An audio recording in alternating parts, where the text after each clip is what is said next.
Hey there Internet, Johnny B here. Two exciting pieces of news. First of all, I just got my brand new own personal Zoom H4n recorder that I'm using to do the audio for this video and every video ever for the rest of my life. Until I get super rich and buy myself super awesome, even better equipment. That sentence didn't make any sense, nor did those adjectives in conjunction, but that doesn't matter. Second bit of news, Nintendo officially announced the next generation, that's 7 for those of you who are counting, of Pokemon games. Pokemon Sun and Pokemon Moon. What? Do do do do do do do do do do do bow bow bow do do do do do. Life Unedited. So originally, my plan for this video was that I was going to do some kind of like my picks for the Oscars 2016 video. Until I realized that I'd only seen one of them that was really relevant at all, and that was The Martian, and I thought it would be super duper boring / weird for me to just ramble on about a bunch of movies I have never even seen. Yes, I know it's a tragedy that I, a film major, have hardly seen any of those films, but come on, I'm in college, I don't have time, and I don't have money. However, there's a chance I could be seeing a few more movies in the near future for a special project.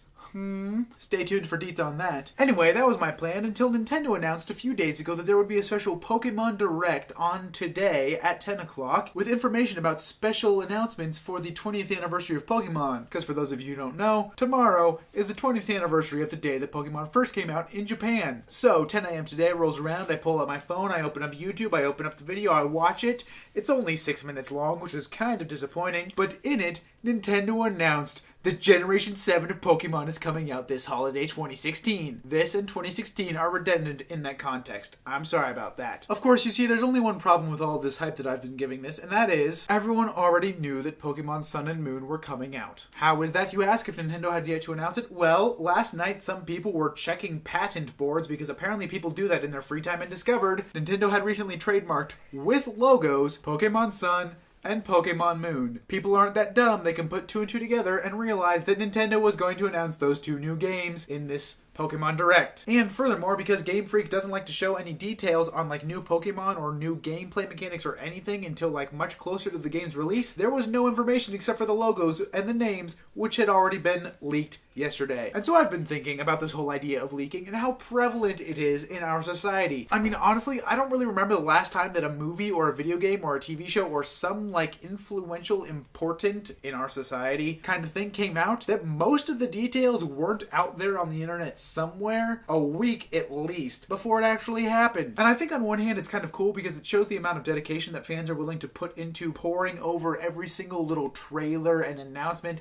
and picking apart all these details. But then it gets to the point where people are hacking into websites and digging through patent office filings and all of these little tiny things, just looking for any teeny tiny itty bitty little tidbit of information they can share to the rest of the world. And I just kind of wonder, what is it that motivates us to do that? Are we so desperate for something to entertain us that we claw at every little hint of what's to come? Do we just like ruining things for people who don't want to have everything spoiled? I feel like that's probably at least part of it, because come on, let's be real, trolls be all over the interwebs. Or is it perhaps the sense of challenge and accomplishment that comes with figuring out something that no one else was able to figure out and getting it out there for the first time, and maybe you're kind of sort of famous because you're the dude who leaked it? I don't know. I just think it's really interesting. And I'm not necessarily condemning the whole thing. I mean, I personally am known to pore over IGN hours every day looking for any piece of information that might be coming out about something that I'm possibly interested in. But I've also tried to dial back on that a little bit because I realize it's not all that important in the grand scheme of things, and eventually it's going to get announced officially and it's going to come out and then I'll be able to enjoy it, and it doesn't really need all of the hype. Plus, if you avoid hyping everything, you're less likely to be disappointed when the end thing isn't all as great as the months of build-up and anticipation led you to think it might be. So, let me know down in the comment section, what are you most excited to see added to Pokemon Sun and Moon? What do you think is going to happen? What do you think the legendaries will be? Lunatone and Solrock seems a little too obvious, but who knows. Until next week,